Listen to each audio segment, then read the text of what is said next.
The garden is drowning in late summer roses when she first sees him, pale blooms heavy on their stems, their petals beginning to brown at the edges, their scent so thick in the evening air it catches in her throat. She has been sitting on the stone bench beneath the arbor for nearly an hour now, her worn prayer book open in her lap but unread, watching the light fade from gold to amber to the deep violet that precedes true darkness. This is her stolen time, the quiet space between Vespers and Compline when the other women are occupied with their own devotions and she can pretend, just for a moment, that she is not forgotten. The convent has been her home for 23 years, the only home she has ever known, and she has long since stopped expecting anything to change. The sisters are kind in their distant way, the work is manageable, the prayers are familiar. She has learned to find contentment in small things, the perfect spiral of a rose, the warmth of sunlight through stained glass, the satisfaction of stitching a straight seam.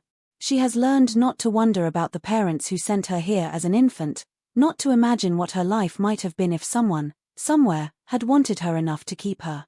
She has learned. Mostly. But some nights, like tonight, the weight of her invisibility presses down so heavy she can barely breathe. She watches the other women, the ones with families who visit, with futures that extend beyond these stone walls, with the certainty that they matter to someone, somewhere. And she feels the absence of those things like a physical ache, like something vital has been carved out of her chest and the space left behind echoes with loneliness.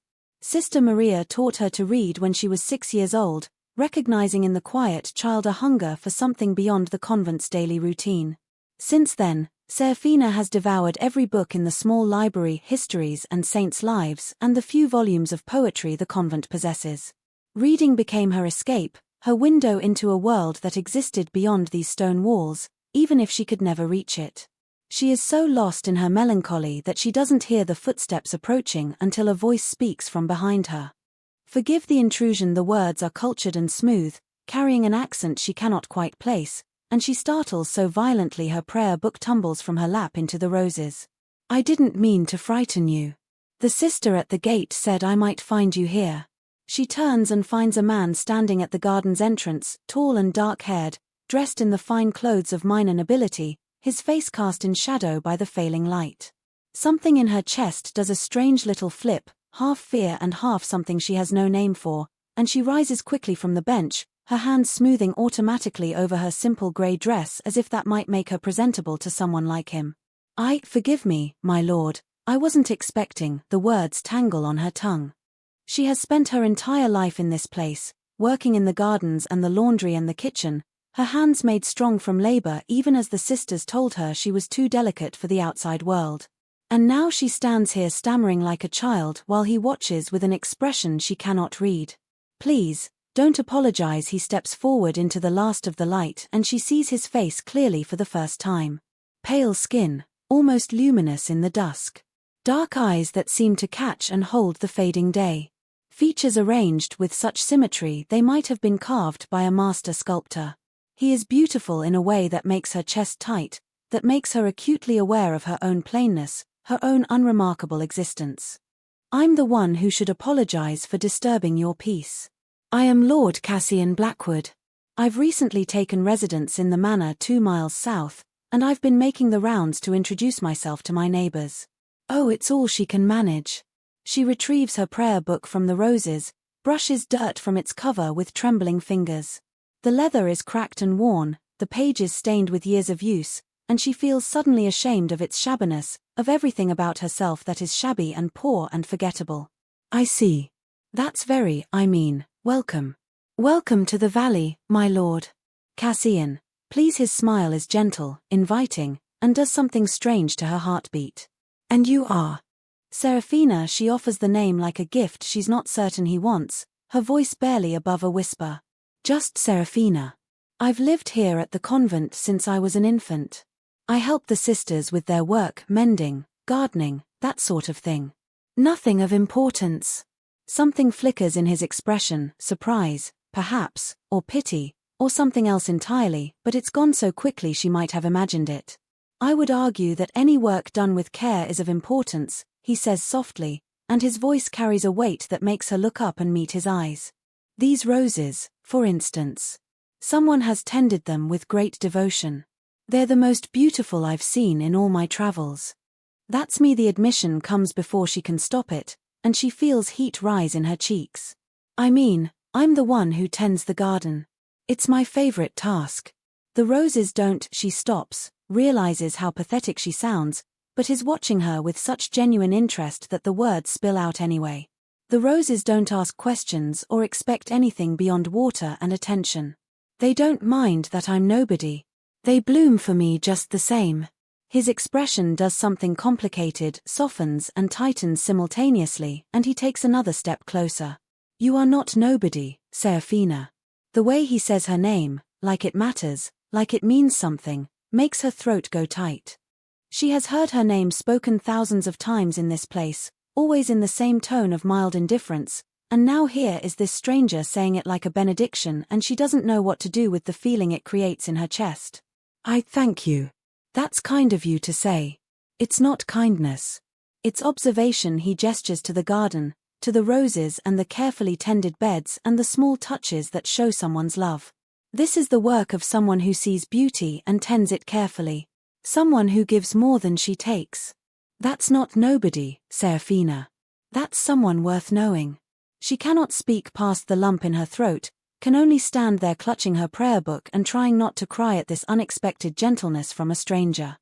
She has gone so long without anyone noticing her, without anyone seeing her as anything more than an extra pair of hands for the convent's endless work, that she has forgotten what it feels like to be looked at like she matters.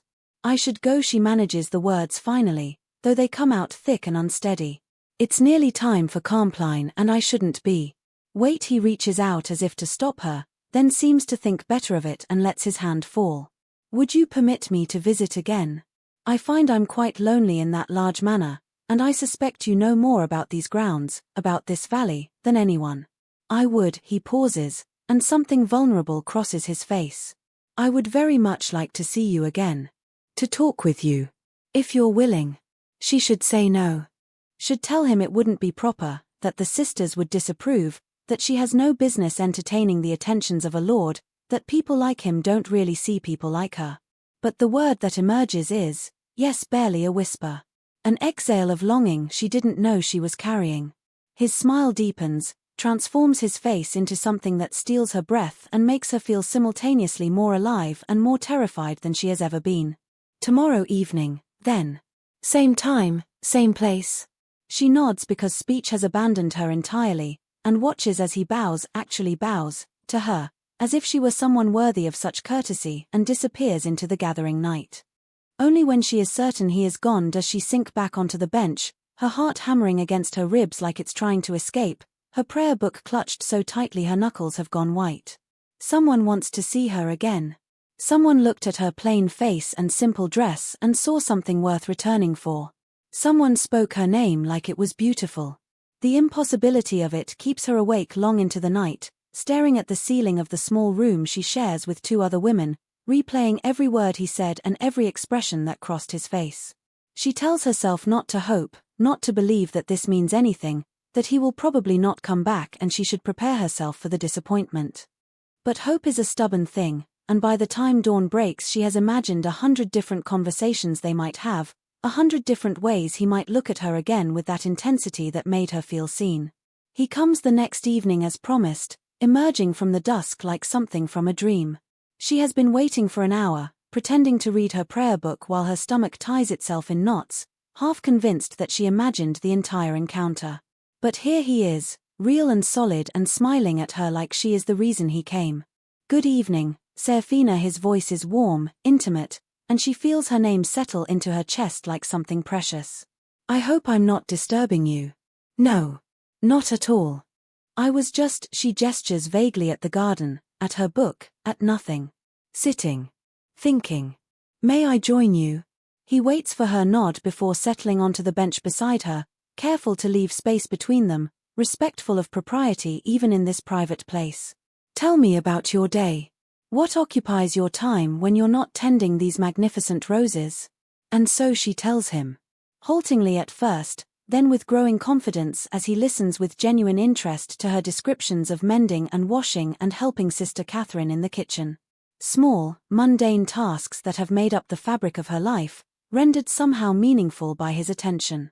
He asks questions that show he's really listening, about the recipes Sister Catherine uses, about the technique for mending different fabrics, about how she decides which roses need pruning and which should be left to grow wild. "You have a gift," he says when she finishes describing how she saved a rose bush that everyone else thought was dead. "For seeing potential where others see only loss. For knowing when to tend and when to let something find its own way. It's just plants." She ducks her head, embarrassed by the praise. "Anyone could do it. But they don't." That's the point. He shifts slightly closer, and she catches his scent, cold stone and pine and something faintly metallic she cannot place. "You do it. You see what needs attention and you provide it. That's rare, Serafina. That's valuable." She doesn't know what to say to that, so she changes the subject. "What about you? What brings a lord to this remote valley?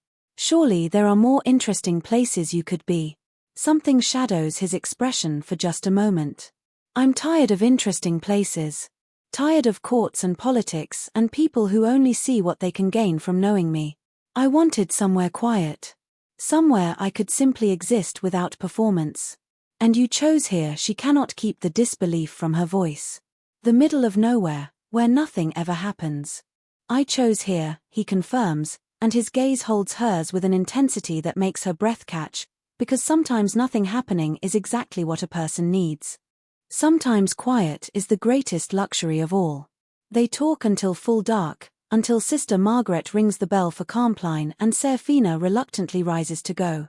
Cassian stands with her, and for a moment they simply look at each other in the moonlight that has replaced the sunset. "Tomorrow?" he asks softly. "Tomorrow," she agrees. He comes the next evening, and the evening after that, and the evening after that. Their meetings develop a rhythm, a comfortable pattern that feels inevitable, like something that has always existed and is only now being revealed. He asks her about the garden and she finds herself talking more than she has in years, her initial shyness melting under the warmth of his attention. He tells her about his travels, cities she has only read about in the books Sister Maria gave her, landscapes she cannot imagine, people and customs so foreign they might as well be from another world entirely. "Have you ever wanted to leave?" he asks one evening, perhaps 2 weeks into their acquaintance. "To see what's beyond the valley?" Every day the admission comes without thought, raw and honest. "But wanting and having are different things. I have no money, no skills beyond mending and gardening, nowhere to go. The sisters have been kind to let me stay as long as they have. Some convents turn out their charges at 18. I'm fortunate they've kept me." Fortunate, he repeats the word like it tastes bitter. "You've spent 23 years in service to people who view you as a burden they're kind to tolerate. That's not fortune, Serafina. That's injustice." She has never thought of it that way. Has never allowed herself to feel angry at the circumstances of her life because anger serves no purpose when there is no possibility of change. But hearing him say it, hearing someone else acknowledge the unfairness of her situation, something in her chest cracks open. "I used to imagine my parents," she says quietly. "When I was small. I would make up stories about why they left me here. Important missions they had to complete, dangers they were protecting me from, promises they made to come back for me when I was older. I think I believed those stories until I was 12 or 13. Old enough to understand that no one was coming. That I had been left here because I was unwanted, and that was all the story there was." His hand covers hers on the bench, cool and steady. "Their failure to see your worth says nothing about your worth. Only about their blindness." She turns her hand over, laces her fingers through his, and feels something shift between them. Something that has been building since that first evening, gaining weight and substance with each meeting. "Why are you being so kind to me?" The question emerges small and uncertain. "You could have anyone. You could go anywhere. Why spend your evenings talking to an orphan nobody in a convent garden?"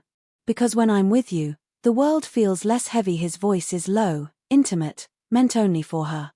"Because you look at roses like they're miracles and speak about dirt and water with more passion than most people reserve for gold. Because you don't look at me expecting anything except honest conversation, and I have found that rarer than you might imagine." He pauses, and when he continues his voice is even softer. "Because from the first moment I saw you, trying to make yourself invisible on that bench, something in me recognized something in you. And I cannot stop wanting to be near you, Serafina. God help me, I cannot stop. Her heart is hammering so hard she's certain he can hear it. I don't understand. What could you possibly recognize in me? I'm nothing like you. I'm lonely. The word cuts through her protest. You're lonely in the same way I'm lonely. Surrounded by people who see only what they expect to see, never what's really there. Performing existence rather than living it. Waiting for someone to finally look closely enough to see you. The accuracy of it steals her breath. She has never had words for the hollow ache that lives beneath her ribs, but he has found them, has named the thing she has carried unnamed for 23 years. Yes, she whispers. Yes, that's exactly, yes. I see you. His other hand comes up to cup her face, gentle and cool against her skin. I see how carefully you tend things, how much love you pour into work that no one acknowledges. I see how you make yourself small so you won't be a burden, how you've learned to need nothing because needing led only to disappointment. I see you, Serafina, and he stops, seems to struggle with something internal, and when he continues his voice is rough with emotion. I am falling in love with you. Helplessly. Completely. Falling in love with you. She should be terrified. Should pull away, should remind herself that this is impossible, that men like him don't fall in love with women like her. But all she feels is a rushing, overwhelming relief, like she has been holding her breath for 23 years and can finally exhale. I think I'm falling in love with you too, she admits, and feels tears spill down her cheeks. I've been trying not to. I've been telling myself it's foolish, that I'm setting myself up for heartbreak. But I can't stop, Cassian. Every evening I tell myself not to hope, and every evening you come back and I hope anyway. He kisses her then. Leans forward slowly, giving her time to pull away, and presses his lips to hers with a tenderness that makes her soul ache. His mouth is cool, his touch careful, and when she sighs against him he makes a sound that might be pain or might be joy. The kiss deepens, becomes something desperate and claiming, and when they finally break apart she notices that his breathing seems deliberate somehow, measured in a way that feels performed rather than natural. The thought flickers through her mind and then vanishes under the weight of his next words. Let me court you properly. Let me give you everything you've been denied. Let me show you what it means to be seen and chosen and cherished. Yes, she doesn't even have to think about it. Yes, please, yes. On the fourth evening after that first kiss, he brings her a book of poetry, a beautiful leather-bound volume that must have cost more than she has seen in her entire life. I noticed you reading, he explains. And I thought you might enjoy this. It's a collection of verses about gardens and growing things. She takes it with trembling hands, runs her fingers over the embossed cover, and feels something in her chest expand so large it seems impossible to contain. No one has ever given her a gift before. Not for her birthday, which no one knows, or for any holiday. She owns nothing that wasn't a hand-me-down, nothing chosen specifically for her. And here he is, offering her a book he selected because he paid attention to what she loves. Thank you. The words are inadequate, but they're all she has. This is, I don't know what to say. It's too much. It's nowhere near enough. He settles beside her on the bench and opens the book to a marked page. Here. Let me read to you. His voice transforms as he reads, becomes something melodic and hypnotic, and she closes her eyes and lets the words wash over her. Poetry about spring flowers and autumn harvest, about the cycle of growth and decay and renewal, about finding beauty in small persistent things. When he finishes, she opens her eyes to find him watching her with an expression so tender it makes her ache. Again, she whispers. Please read it again. He does. Reads until the moon rises high and Sister Margaret's bell calls her to evening prayers. Reads until his voice grows rough with some emotion she cannot name. Reads until she has memorized not just the words but the way he speaks them, the rise and fall of his cadence, the places where he pauses for emphasis. On the seventh evening, he brings her a shawl of soft blue wool, the color of a clear winter sky. You were shivering last night, he explains as he drapes it around her shoulders. I couldn't stop thinking about it. About you being cold. The shawl is warm and soft and smells faintly of lavender, and she burrows into it with a happiness that feels almost painful in its intensity. You didn't have to do this. I wanted to. His hands linger on her shoulders, and she can feel the coolness of them even through the wool. It's strange, she thinks, how he's always cool to the touch, even in the warmth of late summer. But she pushes the observation away. I want to take care of you, Serafina. Want to give you all the things you should have had all along. Let me. She turns in his arms, looks up into his face that has become so dear to her in these few short weeks. Why does this feel too good to be true? Why can't I shake the feeling that I'm going to wake up one day and find out I imagined all of this? Something flickers in his expression, guilt, perhaps, or pain, but it's gone before she can identify it. Because you've learned not to trust good things.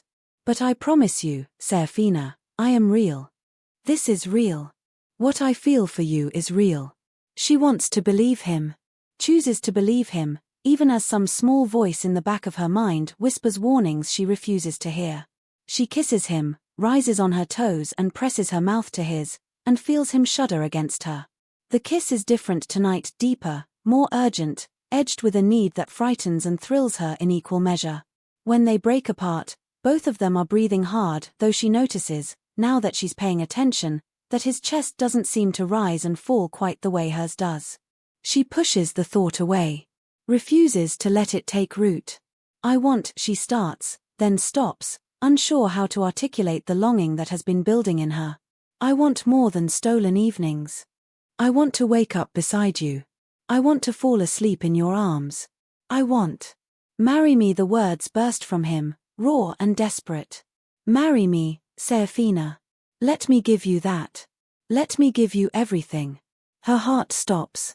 Stutters. Restarts with a rhythm that feels frantic and wild. You can't mean that. We've known each other only a few weeks. You don't. I know enough. He frames her face with both hands, forces her to meet his eyes. I know that every moment with you feels more real than the decades, the years, before. I know that when I'm away from you, all I can think about is coming back. I know that you are good and kind and stronger than you realize, and I know that I want to spend every remaining day of my life learning more about you. Marry me. The sisters won't approve. They'll say it's too fast, too improper, too. Then we'll marry without their approval. We'll go somewhere else, somewhere they can't interfere. Unless fear crosses his face for the first time. Unless you don't want this. If I've misread what's between us, if my affection is unwelcome, you need only say so and I'll. No, she cuts him off, fierce and certain. No, I want this. I want you. I'm just afraid. Afraid of hoping, afraid of believing this could really be happening, afraid that I'll do something to ruin it. You couldn't ruin it. His voice is absolutely certain. You couldn't possibly. Serafina, you are. He stops, and she sees him struggling with some emotion too large for words. You are everything I didn't know I was searching for. Everything I thought I could never have. Say yes. Please say yes. Yes, the word comes out on a sob. Yes, I'll marry you. Yes to all of it. He pulls her close, holds her so tightly she can barely breathe, and she feels his body shaking against hers. Thank you, he whispers into her hair. Thank you for choosing me. I swear I will spend my life being worthy of that choice. The wedding is arranged with a speed that should concern her but instead feels thrilling, like they are both racing toward something inevitable. Cassian handles all the details, finds a priest in a town 3 days' journey away, arranges for a dress that appears in her room as if by magic, hires a carriage to take them to the ceremony. She tells the sisters she is leaving to care for a sick aunt, and they accept the lie with the same mild indifference they have always shown her. No one asks questions. No one tries to stop her.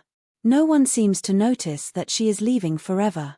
On the morning of the wedding, she packs her few possessions, the poetry book, the blue shawl, 2 spare dresses, her prayer book into a small bag and walks out of the convent without looking back.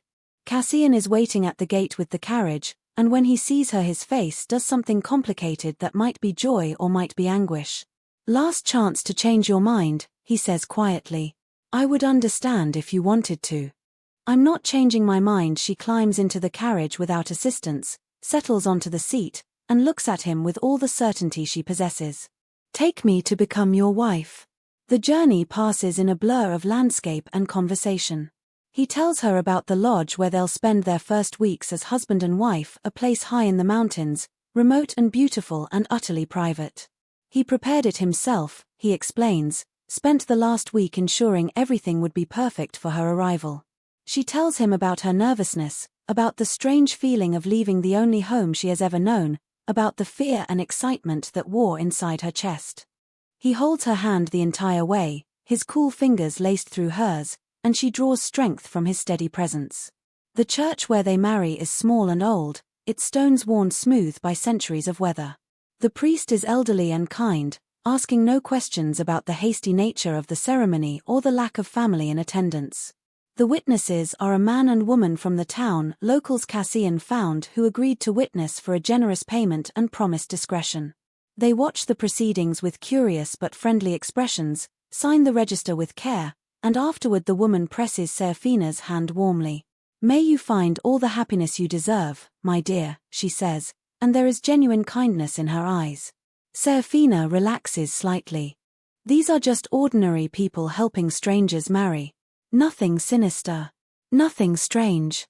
She does not see the way Cassian's gaze follows them as they leave, heavy with something that might be guilt. The ceremony itself passes in a haze of candlelight and incense and the feeling of his cool hand holding hers. She speaks her vows in a voice that shakes, promises to love and honor and cherish, and when Cassian speaks his own vows she hears something in his voice that makes her heart clench. "I, Cassian Lucian Blackwood, take you, Serafina, to be my wedded wife. I pledge myself to you before God and these witnesses. What I am, what I have, what I will become, all of it is yours. This I swear on everything I hold sacred, on everyone I have lost and loved. My loyalty, my protection, my devotion, these are yours until the end of my days." She doesn't notice the careful wording, doesn't catch that he promises himself but never speaks the word love, never mentions his heart. She only hears the commitment and feels her own heart swell so large it seems impossible that her chest can contain it. The priest pronounces them man and wife. Cassian lifts her veil with trembling hands and kisses her with a tenderness that makes her forget where she is, forget the watching witnesses, forget everything except the feeling of his mouth on hers and the knowledge that she is his now, and he is hers. After the ceremony, they travel through the night in the carriage, heading higher into the mountains where the air grows thin and cold. She drowses against his shoulder, exhausted from emotion and the overwhelming enormity of what she has done. She is married. She has a husband. She belongs to someone and someone belongs to her. The lodge appears near dawn, materializing out of the mist like something from a fairy tale. Stone walls built directly into the mountainside, narrow windows, a steep roof designed to shed the heavy winter snows. Smoke rises from the chimney. He must have come ahead yesterday to light the fires, she thinks, touched by his attention to detail. Cassian carries her over the threshold even though she protests that she can walk, and she laughs as he sets her down in front of the roaring fire that fills the main room with warmth and light. The space is larger than she expected, a proper bedroom separated from the main living area by a carved wooden screen, a kitchen area with a well-stocked larder, comfortable furniture arranged to take advantage of the fire's heat. "It's perfect," she breathes, looking around with wonder. "How did you manage all of this?" "I wanted everything to be ready for you." His smile is soft, genuine. "For us. This is our beginning, Serafina. I wanted it to be perfect." It is. She turns to him, suddenly shy. "You are." He pulls her close, holds her against his chest, and she notices, now that she's paying attention, that she cannot hear a heartbeat. The thought sends a chill through her but she forces it away. Perhaps his heart beats very slowly. Perhaps she simply can't hear it through his layers of clothing. Perhaps she is imagining things because her nerves are making her paranoid. She chooses to believe the explanations. Chooses love over fear. "Are you hungry?" he asks. "I had the larder stocked. Or are you tired? We can rest first if you need." She expects her nervousness to return but instead feels only a deep, bone-tired relief mixed with excitement. A little of both. "Could we eat first?" He helps her out of her traveling cloak and settles her at the table, then moves to the larder with easy familiarity. She watches as he prepares a simple meal, bread and cheese and cold meat, wine and water.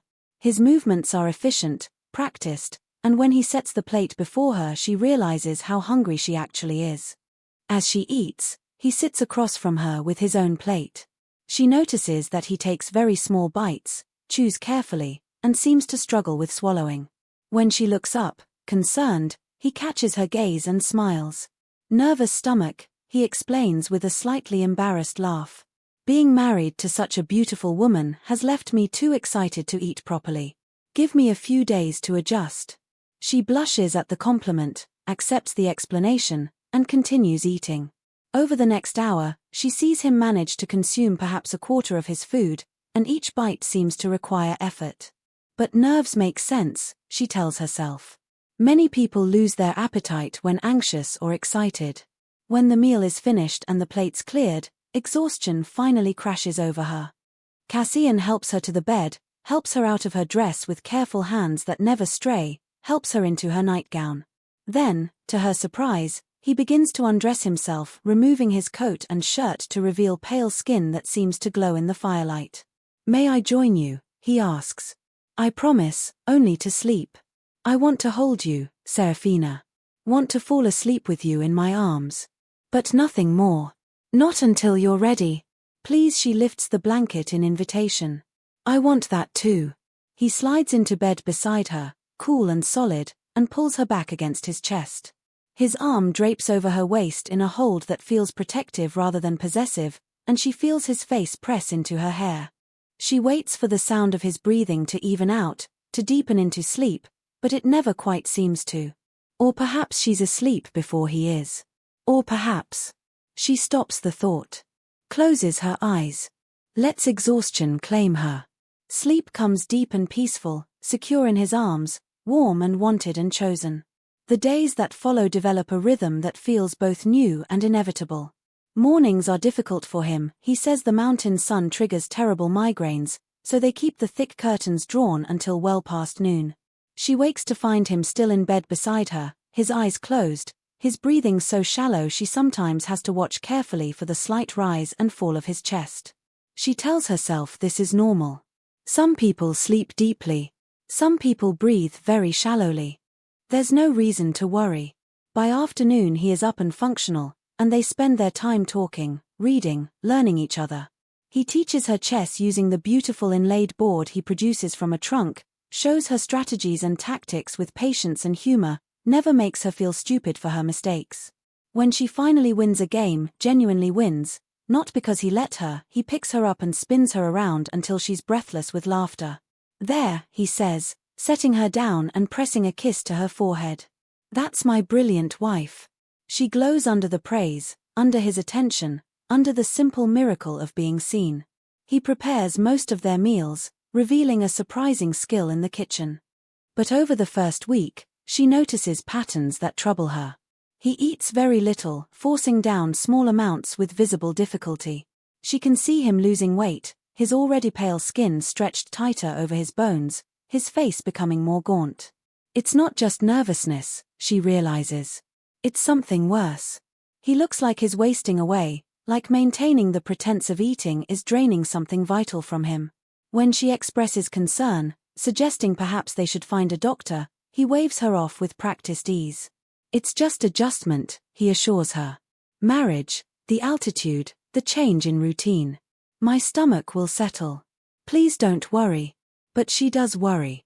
Watches him push food around his plate, watches him excuse himself after meals and return looking slightly ill, watches him grow thinner despite her attempts to cook things that might tempt his appetite. She sees it happening and tells herself it will pass, that he's right about adjustment, that worrying serves no purpose. She chooses to believe him because the alternative, that something is seriously wrong, is too frightening to contemplate. She does not notice that she never sees him in direct sunlight. Does not notice that when she suggests opening the curtains for fresh air one afternoon, he flinches and makes excuses about the glare bothering his eyes. Does not notice that his breath comes too deliberately, as if he must remind himself to perform the action. Does not notice the way he sometimes freezes mid-movement, utterly still, like something not quite human. Or rather, she notices all of these things. Files them away in some corner of her mind. But she does not let herself think about them. does not let herself connect the observations into a pattern. Because she is happy. For the first time in her life, she is deliriously, completely happy. And she will not let fear or paranoia destroy that. The nights are different. The nights are when they learn each other's bodies, when she discovers what pleasure means, when he shows her what it is to be worshipped. He is endlessly patient, guiding her through her nervousness, showing her that her body is capable of sensations she never imagined. And when they finally come together, when he moves inside her with a care that speaks of devotion, she feels complete in a way she has never experienced. The first time hurts, she expected that, but his gentleness makes it bearable. He whispers reassurances, moves slowly, watches her face for any sign of distress. And when pleasure finally blooms through the discomfort, she gasps his name like a prayer and feels him shudder above her. On their fourth night as husband and wife, after they have made love and she lies boneless and satisfied against his chest, something happens that she will replay in her mind 1,000 times over the coming months. She feels his lips brush her shoulder. Feels the slightest scrape of teeth, just a graze, almost imperceptible. She thinks nothing of it, assumes it's part of the kiss. But then there's a sharp sting that makes her flinch, a sensation like being pricked by a thorn. "Forgive me," he breathes against her skin, and his voice is raw, broken, anguished. "Forgive me, I didn't mean to." "It's all right," she tilts her head instinctively, confused but not frightened. "Did you bite me? It's okay, you can mark me if you want. I'm yours." She feels him shudder, a full body tremor that shakes the bed. His lips press against the small wound and she feels wetness that might be tears. When he pulls back, she reaches up to touch the spot and her fingers come away with the barest trace of blood. "I hurt you," he sounds devastated, tortured, like he has committed some unforgivable sin. Barely she brings her bloody fingers to her lips without thinking, tastes copper and salt, and laughs softly to ease his obvious distress. "Cassian, I've had worse from the rose thorns. It's nothing. Come here." She pulls him down into a kiss, and if his mouth tastes faintly of her own blood, she doesn't register it as strange. She's too focused on comforting him, on showing him that she's not hurt, that she trusts him completely. After, he holds her so tightly she can barely breathe, his face buried in her hair, his body shaking. She falls asleep in his arms, unaware that he lies awake the entire night, staring at the ceiling, wrestling with something she cannot see. The days blur together after that night. 8 weeks pass in a haze of contentment, waking to his cool body beside her, spending afternoons reading while he watches her with an expression she cannot decipher, making love in the firelight while the first snows of winter begin to fall beyond the windows. She has never been so happy. Has never felt so completely, perfectly seen. But the small oddities continue to accumulate. She notices them all, tucks them away, refuses to examine them too closely. The way he never eats breakfast with her anymore, claiming his stomach can't handle food in the mornings. The way his hands sometimes grip the table edge hard enough that she hears the wood creak. The way he grows thinner and paler, his skin taking on an almost translucent quality, while she blooms with health and happiness. One afternoon, about 7 weeks into their marriage, she wakes from a nap feeling strange. Her breasts are tender. Her stomach is unsettled, not quite nausea, but something close to it. She tells herself it's nothing, but the feeling persists over the next few days. Then, about 2 weeks after she first noticed the changes, she realizes she's missed her monthly bleeding. Terror and joy war inside her chest in equal measure. She counts days, recounts them, counts them again. She's never been particularly regular, but she's now 3 weeks late. Combined with the other symptoms, there's only one explanation that makes sense. She carries his child. Their child. The impossible made flesh inside her body. For days she tries to find the courage to tell him. She plans elaborate reveals, a special dinner, a carefully worded letter, a gift that will communicate what words cannot. But every time she opens her mouth to speak, fear closes her throat. What if he isn't ready? What if he doesn't want children? What if this changes everything between them? What if he leaves? The fear of abandonment is so deep and so old that it paralyzes her. She was left once, by parents she never knew. What if love is not enough to make someone stay? What if even the man who swore to cherish her forever decides that a child is too much responsibility, too great a burden? So she says nothing. Keeps her secret pressed close to her heart. Waits for the perfect moment that never seems to come. For weeks after she first suspects, 8 weeks into their marriage, she knows with absolute certainty. Her body is changing in ways she cannot deny. And tonight, she decides. Tonight she will tell him. She has picked wildflowers from the small patch that somehow grows near the lodge despite the encroaching winter. She has arranged them in a vase on the table in the shape of a tiny bouquet, the traditional symbol for pregnancy in the old stories she read as a girl. She has practiced the words 100 times in her head. But when he comes in from chopping wood for the fire, one of the few outdoor tasks he manages during the dim afternoon light, his expression is wrong. Closed off. There is something in his dark eyes that makes her stomach clench with a dread she cannot name. He stands in the doorway, snow melting on his shoulders, and looks at her like he is memorizing her face. Like he is saying goodbye. We need to talk. His voice is flat, emotionless, devoid of all the warmth she has come to expect, and she feels the bottom drop out of her world. All right, her hand moves unconsciously to her stomach, protective of the life that grows there. I actually have something I need to tell you too. Something important. I know the words are bitter, sharp as broken glass. I've been suspecting for days now. Your heartbeat has changed, slower, steadier, like your body is working harder. And then, 2 days ago, I started hearing it. The second heartbeat. Faint at first, but growing stronger with each passing hour. Impossible, but there. She blinks, confused and frightened by the certainty in his voice. Hear it? How could you possibly? Because I'm not human, he says it simply, brutally, like he is ripping off a bandage and doesn't care how much it hurts. I am vampire. Undead. Monster. I have been lying to you since the moment we met, and everything, every word, every touch, every promise has been part of an elaborate revenge plot against your father. The words don't make sense. They land like stones thrown into still water, creating ripples but not quite penetrating to the depths where comprehension lives. She stares at him, waiting for the punchline, for the explanation that will make this make sense. My father. Her voice sounds strange to her own ears, distant and hollow. I don't have a father. I was left at the convent as an infant. I don't know who my parents are. You have a father. His voice is relentless now, cruel in its precision, each word chosen to inflict maximum damage. High Priest Valerus. The man who leads the church's vampire purges, who has spent his entire career hunting and destroying my kind with zealotry that borders on madness. You are his bastard daughter, Seraphina. The evidence of his sin that he hid away in shame. The product of a brief affair before he took his holy vows, a mistake he tried to erase by sending you to that convent and pretending you never existed. She shakes her head, still not comprehending, not wanting to comprehend. No. That's not. Why would you even? And he cuts her off, continues relentlessly, and she can hear anguish beneath the cruelty, but it doesn't make the words hurt less. I courted you, married you, brought you here with the intention of transforming you into the very thing he hunts. I was going to make you a vampire, Seraphina.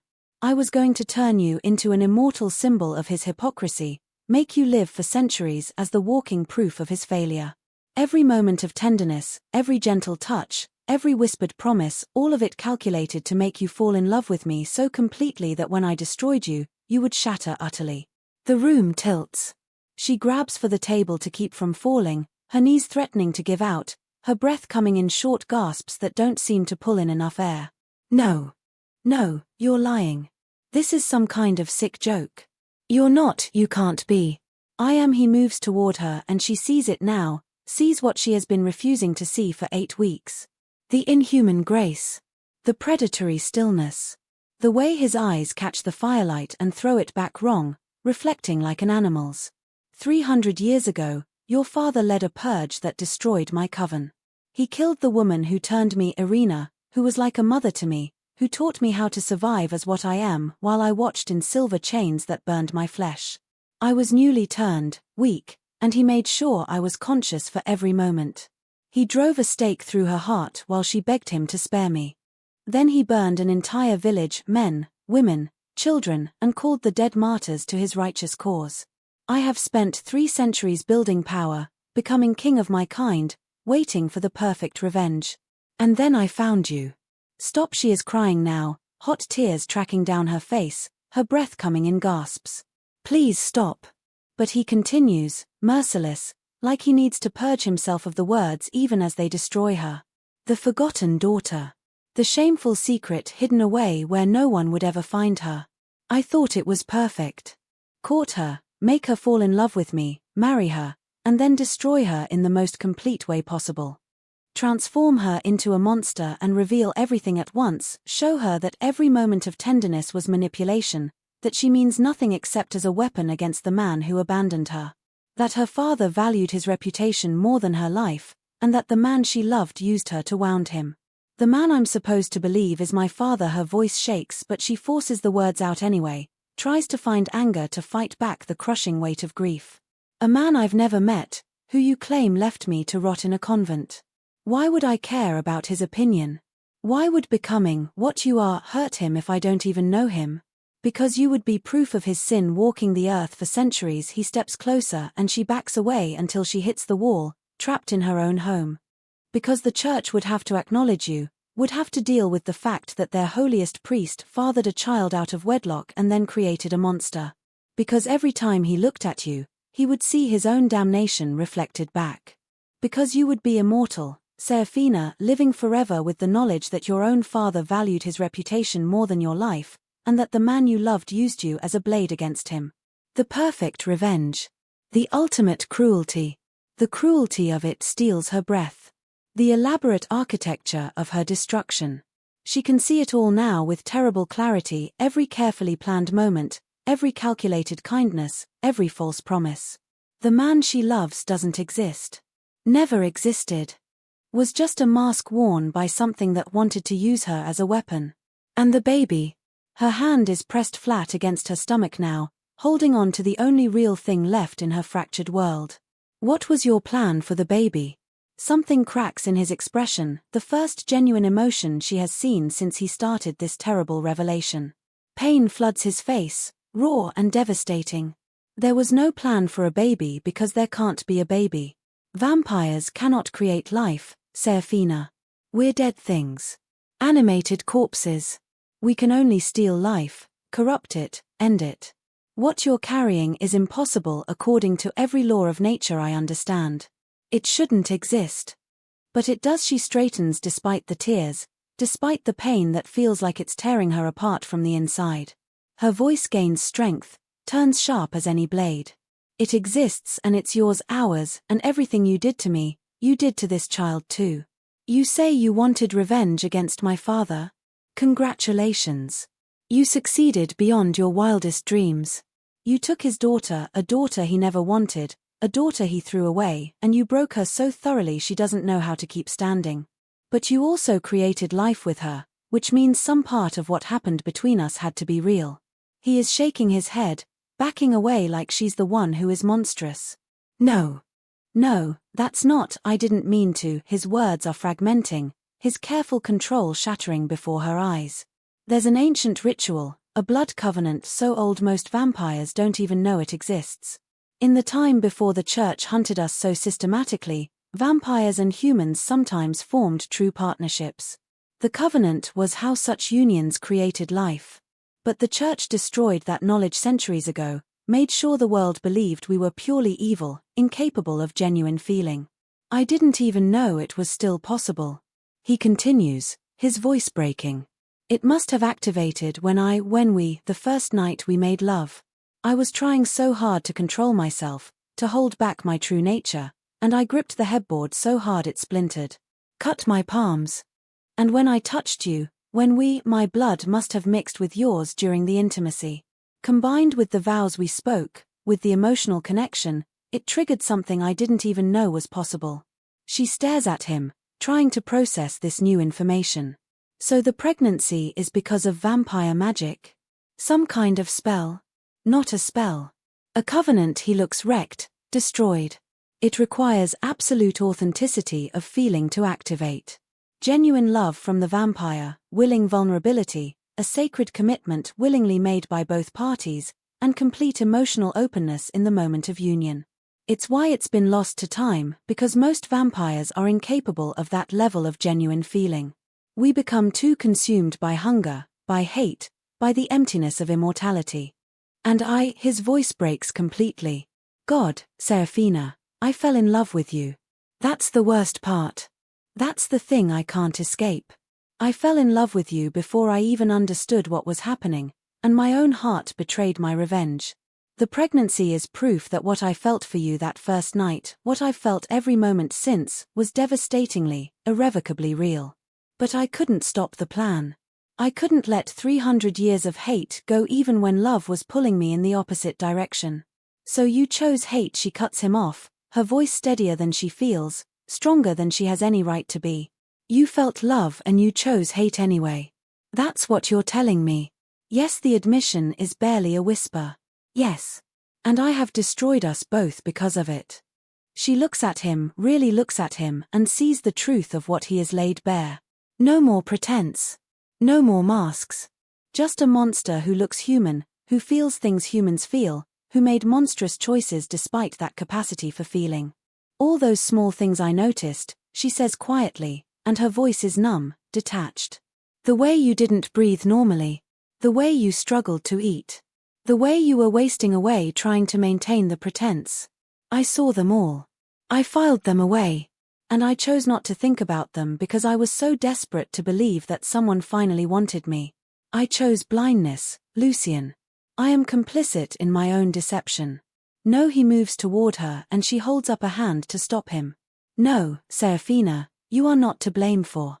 Get out. The words are quiet but final, carrying all the weight of her shattered heart.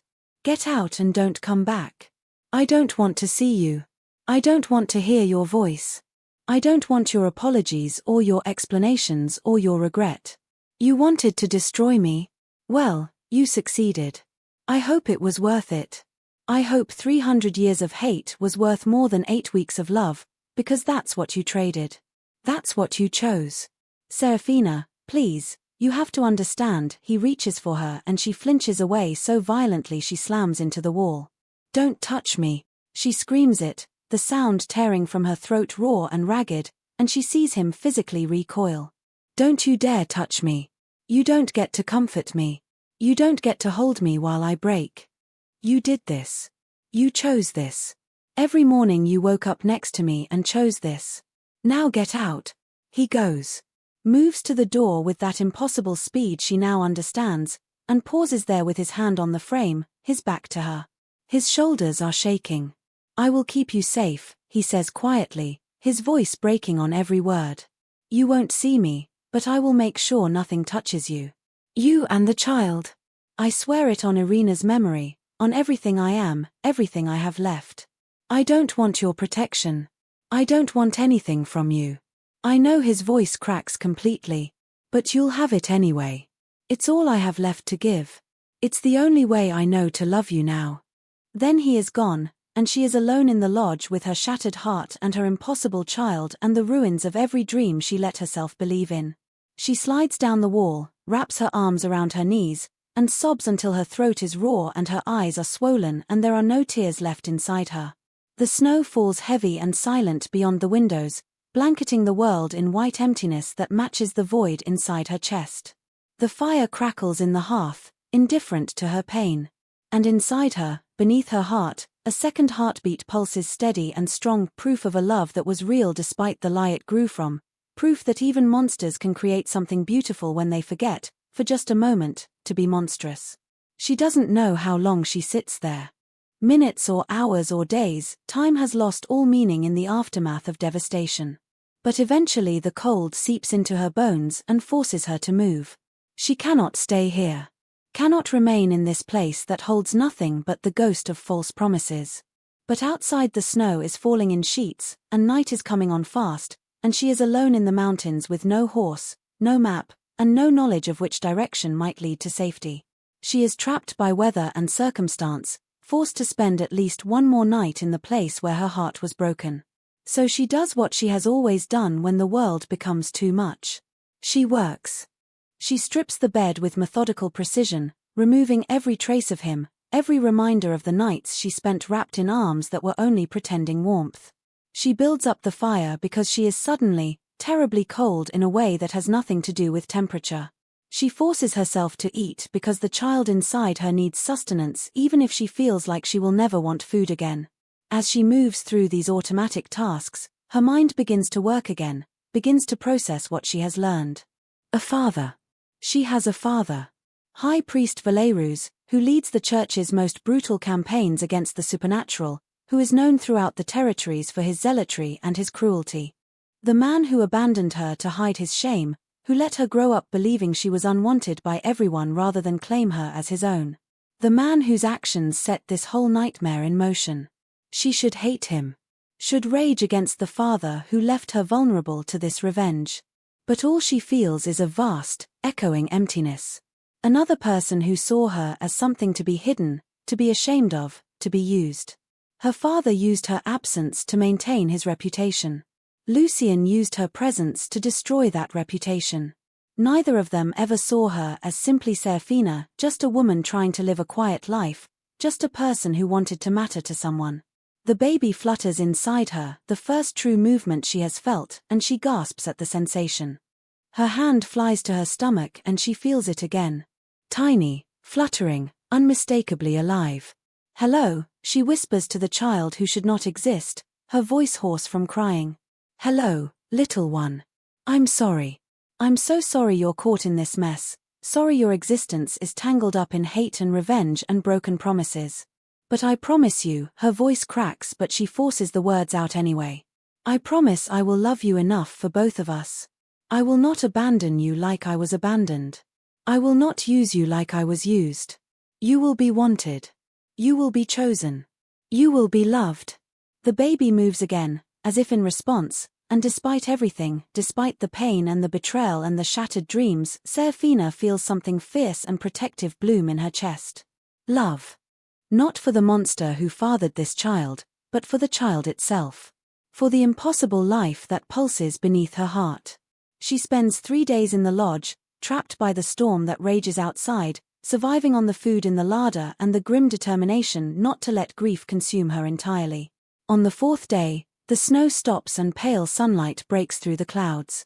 She packs what she can carry, clothes, food, the little money Lucian left in a drawer. She hesitates over the poetry book. Picks it up. Puts it down. Her hands tremble as she touches the embossed cover. This book represents everything, the lie, yes, but also the only time anyone ever chose something specifically for her, ever noticed what she loved and cared enough to act on it. Even if the giver was a monster. Even if the gesture was calculated. She almost leaves it. Then picks it up again. Because it's hers. Whatever his intentions, he gave it to her, and she has so little in this world that was chosen for her. She packs it. But she does not pack the blue shawl. Leaves it draped over the chair where he placed it, a ghost of tenderness she can no longer bear to touch. She sets out down the mountain path without looking back. Will not give the lodge or the memories it holds any more power over her than they have already taken. The journey down is brutal.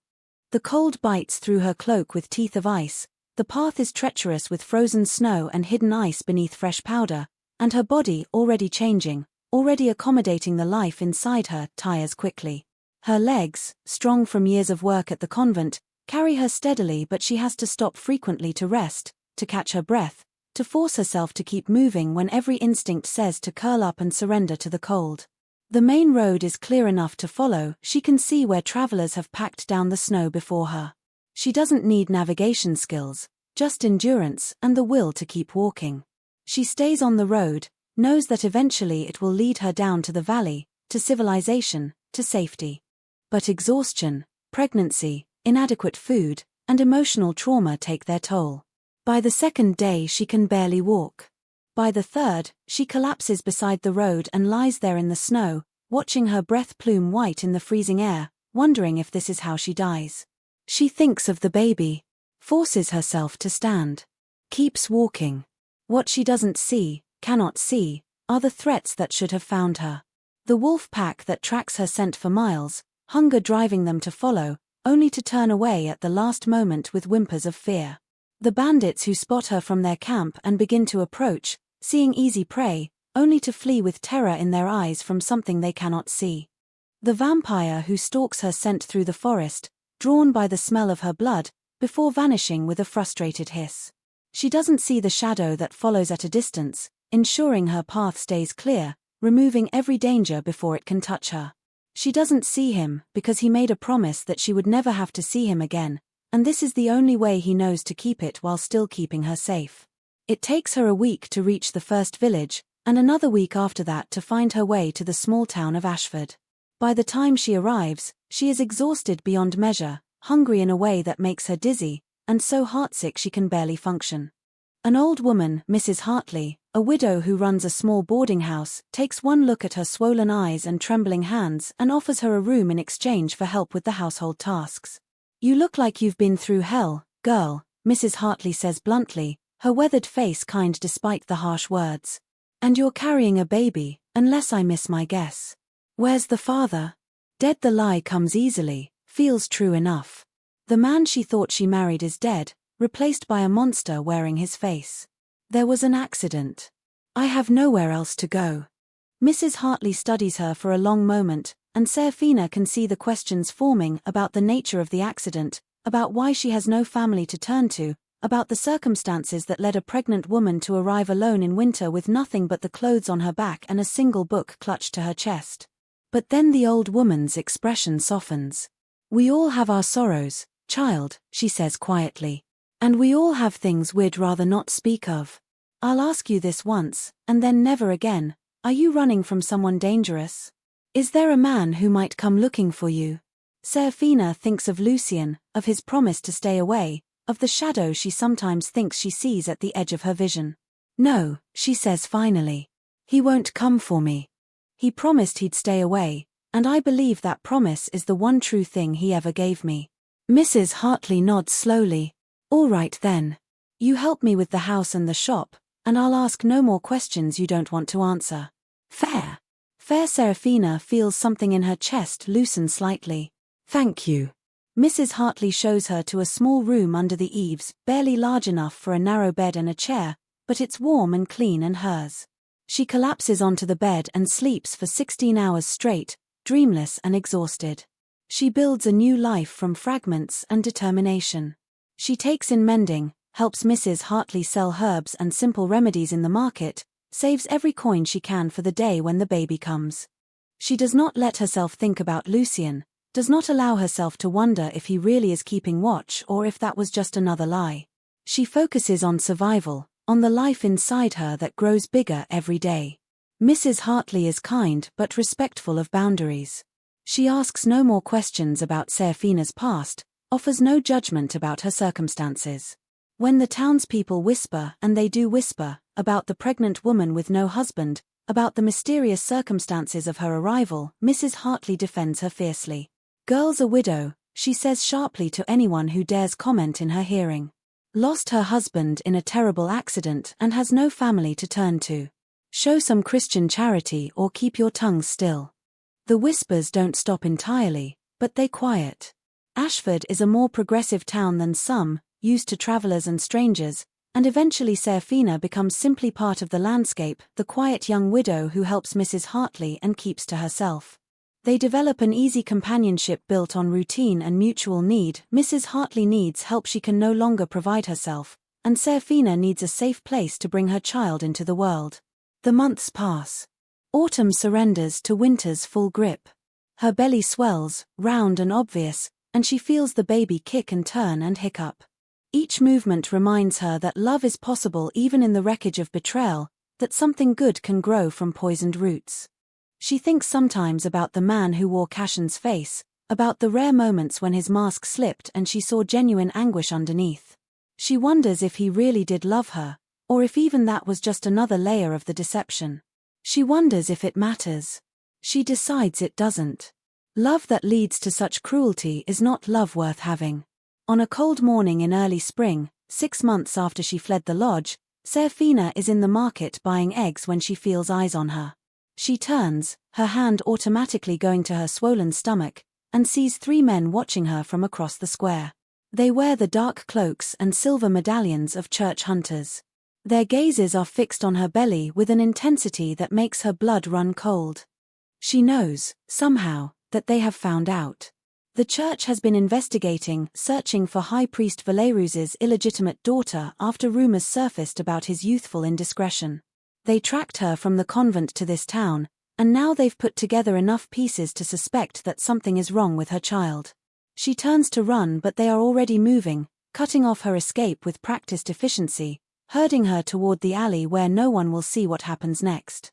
Her heart hammers and she thinks wildly of screaming, of fighting, of doing anything to protect the life inside her.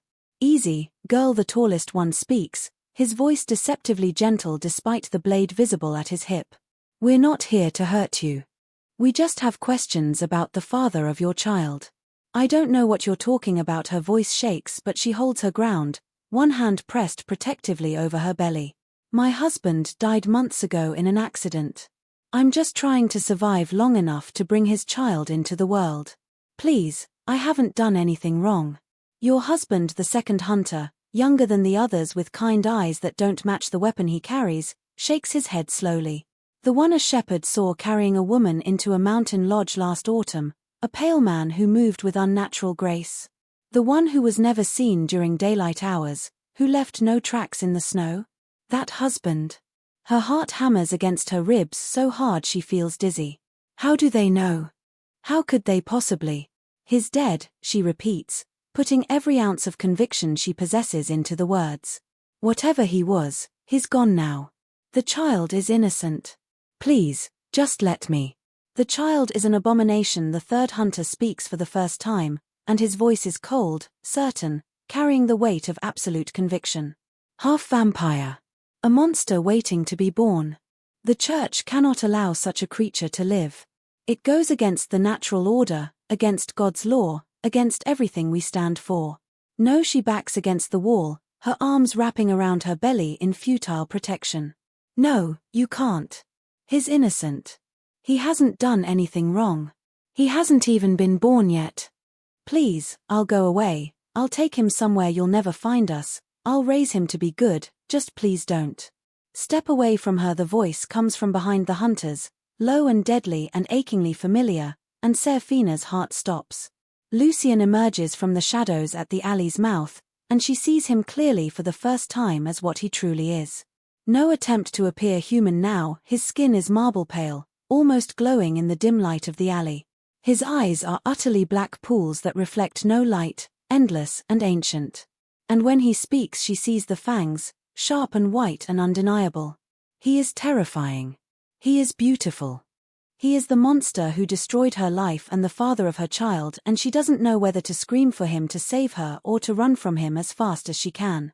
He looks worse than she remembers, gaunt to the point of emaciation, his skin stretched tight over bones that seem too sharp, shadows so deep under his eyes they look like bruises. He looks like something is consuming him from within, like he has been burning himself away piece by piece. "The Vampire King," the tall hunter's voice is grim, resigned. "We were told you had vanished. Abandoned your throne. There are rumors throughout the territory that you gave up your power, that you've gone into hiding." "I did." Lucian's gaze is fixed on Seraphina, and she sees in his expression every ounce of the anguish she has been carrying for 6 months. Every sleepless night, every moment of grief, every shattered dream reflected in his face. "I gave up everything to keep her safe. Dismantled my own kingdom piece by piece. I passed my territories to my most trusted lieutenant and made it look like retirement rather than abandonment, spread rumors of my weakening to explain my withdrawal, survived 3 assassination attempts from ambitious vampires who thought I'd become easy prey. I made myself vulnerable. Became nothing. And I would do it again. I will die before I let you touch them."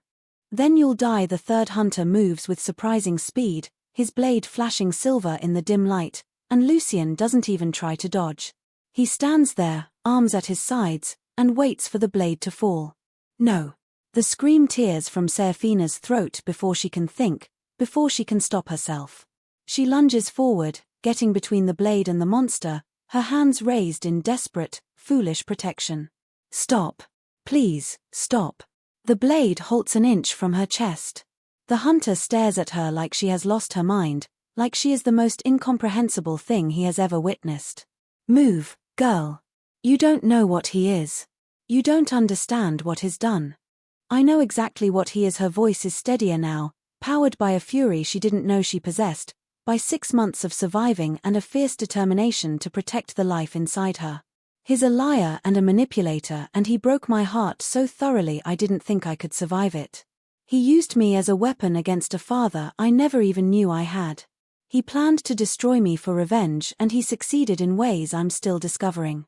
I know all of that. She takes a breath, keeps her eyes on the hunter's face, refuses to look at Lucien even though she can feel his presence like heat against her back.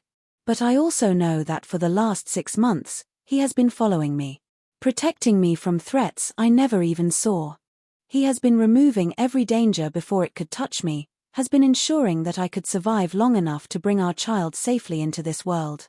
He has given up his power, his throne, his entire existence to keep me safe. And I know, her voice cracks but she pushes on. I know that the child I carry could only exist because some part of him genuinely loved me. The ancient covenant that created this life requires absolute authenticity, true love, genuine vulnerability, complete emotional openness. You can't fake it. You can't manipulate it into existence. The magic knows the difference. So yes, he is a monster. But he is also the father of my baby, and he has spent 6 months proving that monsters can choose to change. The hunter's blade wavers. He looks to his companions, uncertainty written across his weathered face, the absolute conviction from moments ago cracking. She's carrying something that shouldn't exist. The tall hunter speaks slowly, carefully, like he's working through a puzzle he doesn't understand. A child born of vampire and human. That's not possible according to everything we know, everything the church teaches. Vampires are dead things. They cannot create life. It's a fundamental truth of our doctrine. And yet here I am. Serafina keeps her voice steady, channels all her fear into fierce determination. 6 months pregnant with a child who kicks and moves and hiccups like any other baby.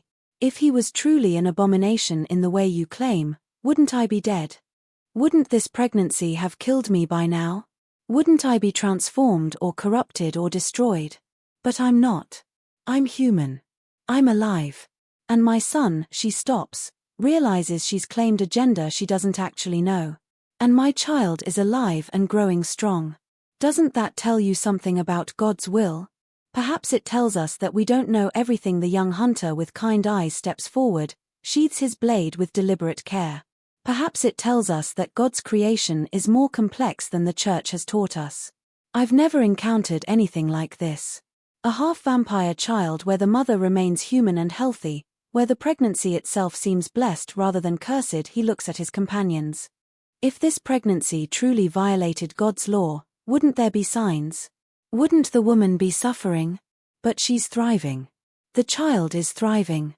Or it's a trick. The third hunter's voice is harsh, uncertain. A deception to what end? The young hunter cuts him off. Look at her. Look at him. Does this look like deception? He gestures at Lucien, who still hasn't moved, who stands like a statue waiting for execution, his entire being focused on Serafina. A vampire king who gave up his throne to protect a human woman? Who dismantled his own power to keep her safe? Who won't even defend himself now because he believes he deserves death for what he did to her? I am still willing to die. Lucien speaks for the first time since the confrontation began, and his voice is quiet but absolute. Take my life if you must. Bring my head to the church as proof that the vampire king has been destroyed, that the terror of the night is ended. Tell them whatever story serves your purposes. But spare her. Spare the child. They are innocent in all of this. Everything wrong here is my doing, my choices, my sins. Let me pay the price for them.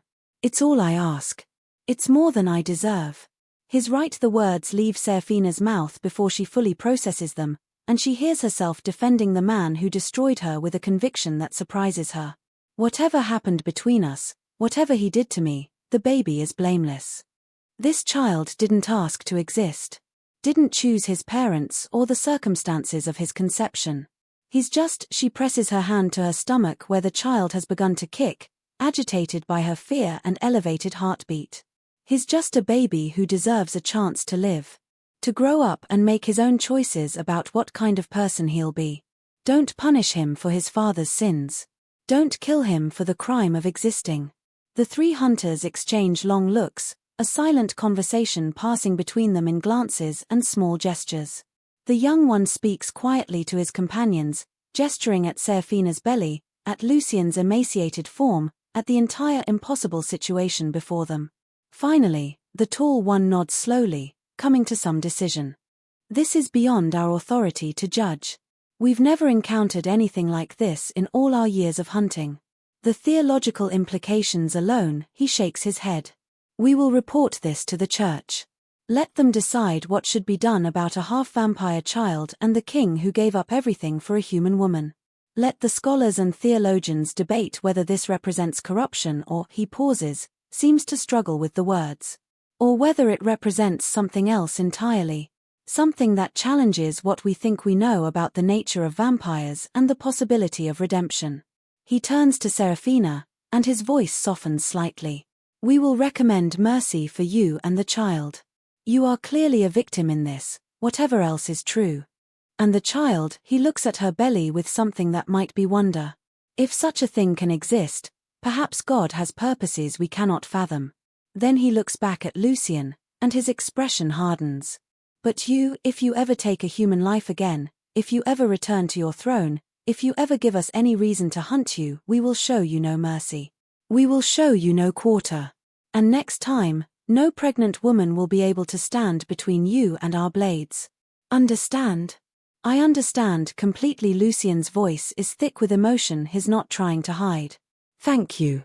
You are better men than I deserve to encounter. More merciful than I have any right to expect.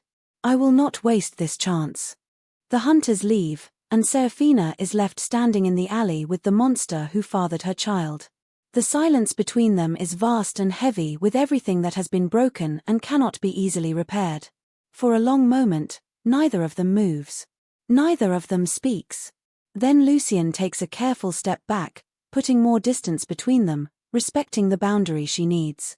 You came back. Her voice is barely a whisper, and she still hasn't turned to look at him directly.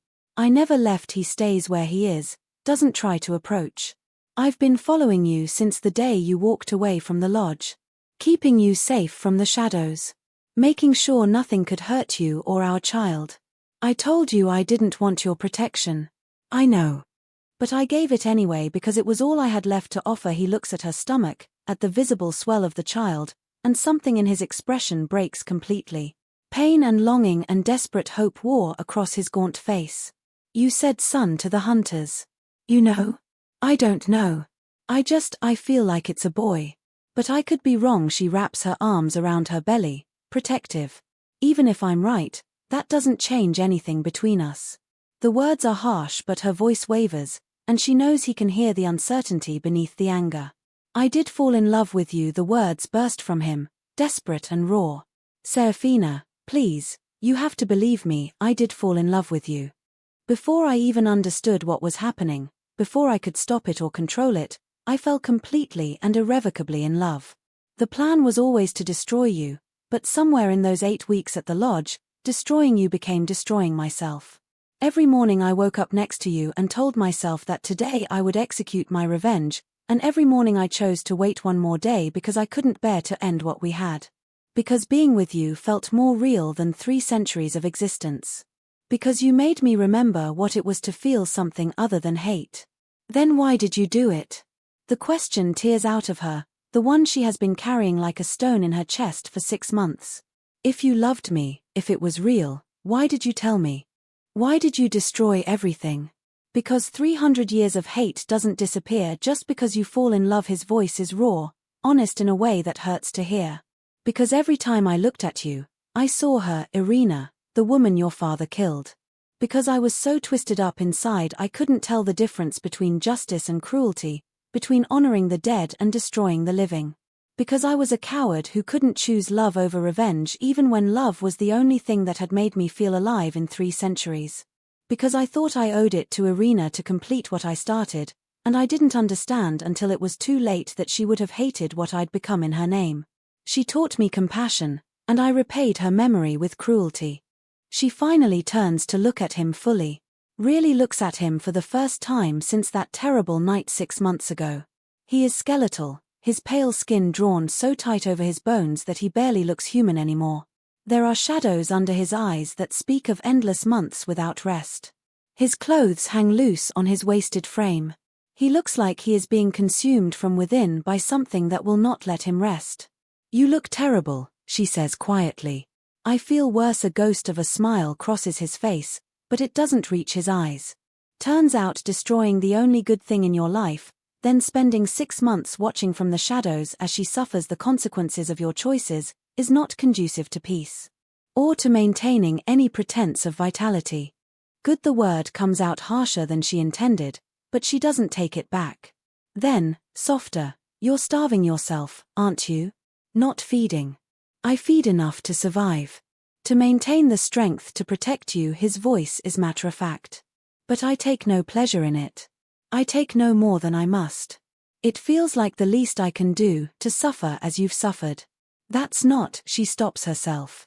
She will not feel sympathy for him. Will not let his self-destruction move her. "That's your choice. Not my responsibility." "I know." They stand in silence for another long moment. Then Serafina takes a shaky breath and says what she came here to say, what she's been turning over in her mind for months. "I can't forgive you." The words are quiet but firm, a boundary she needs to draw. "Not yet. Maybe not ever. What you did was cruel and calculated, and it broke something inside me that I'm not sure can be fixed. You took someone who had never been wanted and made her believe she was precious, and then you revealed it was all a lie. That's not something I can just move past." I know he accepts this without argument, without trying to convince her otherwise. But she takes another shaky breath, gathering her courage for what comes next. "That baby in there is yours as much as mine. And he, or she, deserves to know their father. Not the monster, not the vampire king, but the man who gave up everything to keep us safe. The man who has been following me for 6 months, protecting me even though I told him I never wanted to see him again." She pauses, forces herself to continue. "I'm living with Mrs. Hartley on the east side of town. Small cottage with blue shutters. You could come by sometimes. Not often. Just so the child knows you. When they're born. So they don't grow up the way I did, not knowing where they came from." Hope flares in his face, so bright and painful it hurts to look at directly. For a moment he looks young, vulnerable, almost human. "You mean that? You're not. This isn't cruelty, is it? Offering hope only to take it away." "I mean it." She forces herself to meet his eyes, to let him see her sincerity even through her pain. "I mean that I see the good man underneath the monster, and I think that man deserves a chance to be a father." "But Lucien," she uses his real name deliberately, refusing to call him Cassian anymore, refusing to pretend the man she married ever existed.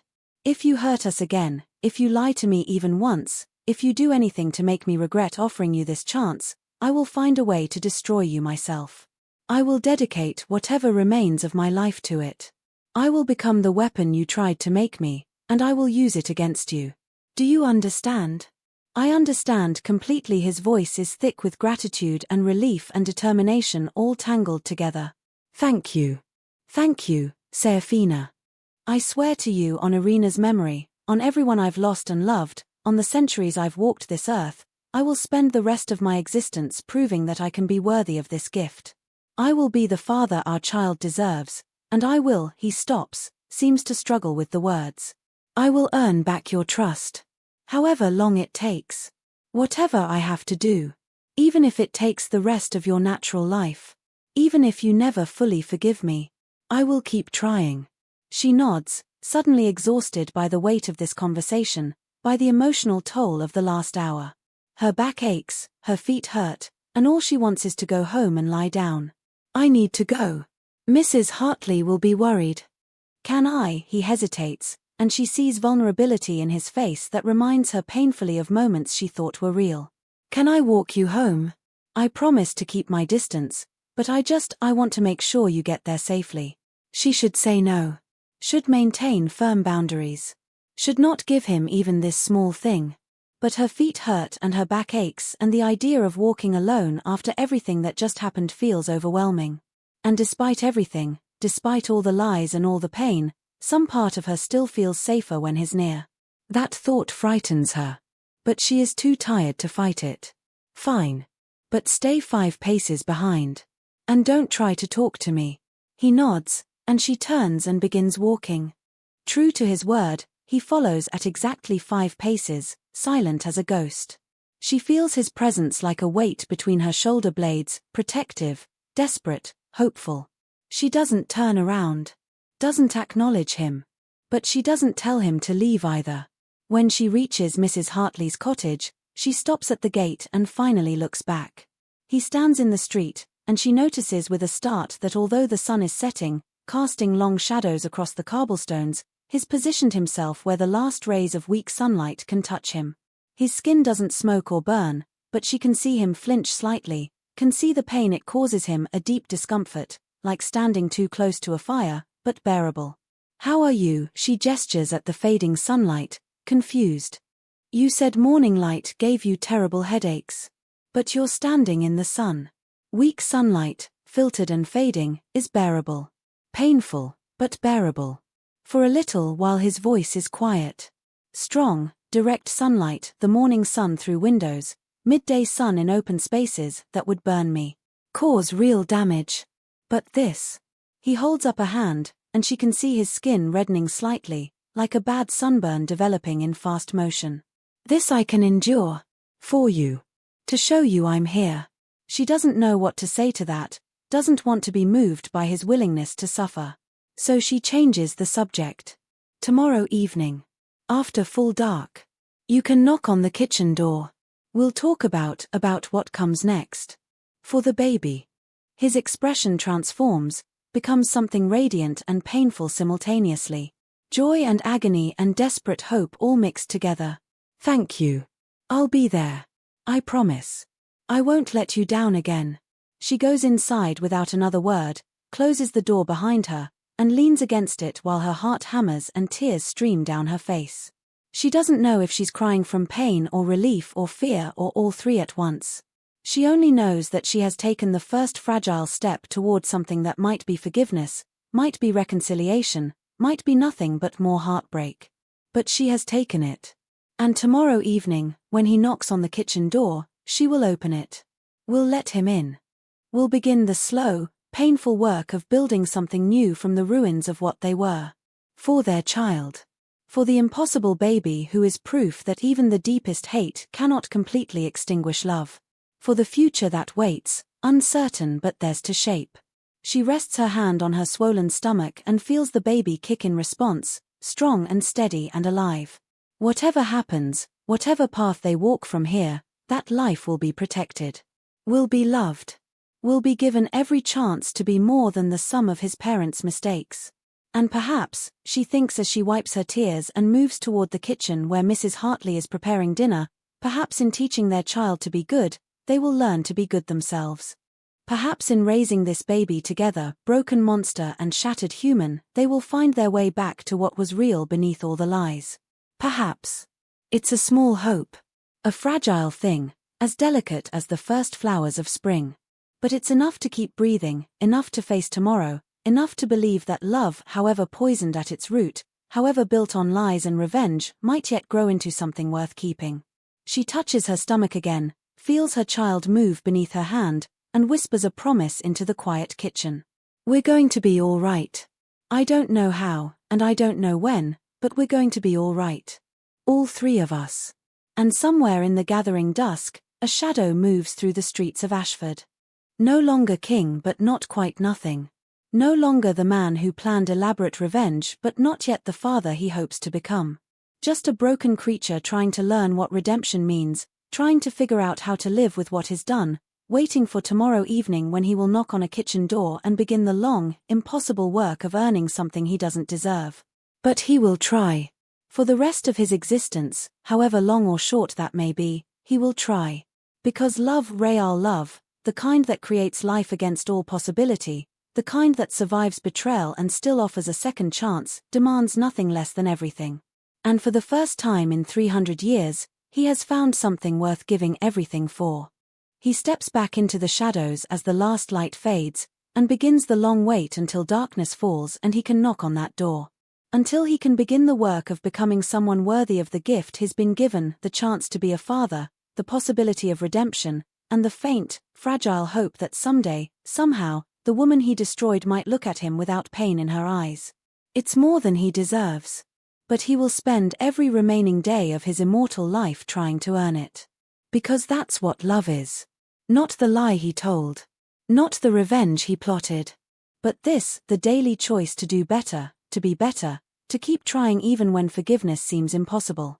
And maybe, just maybe, that will be enough.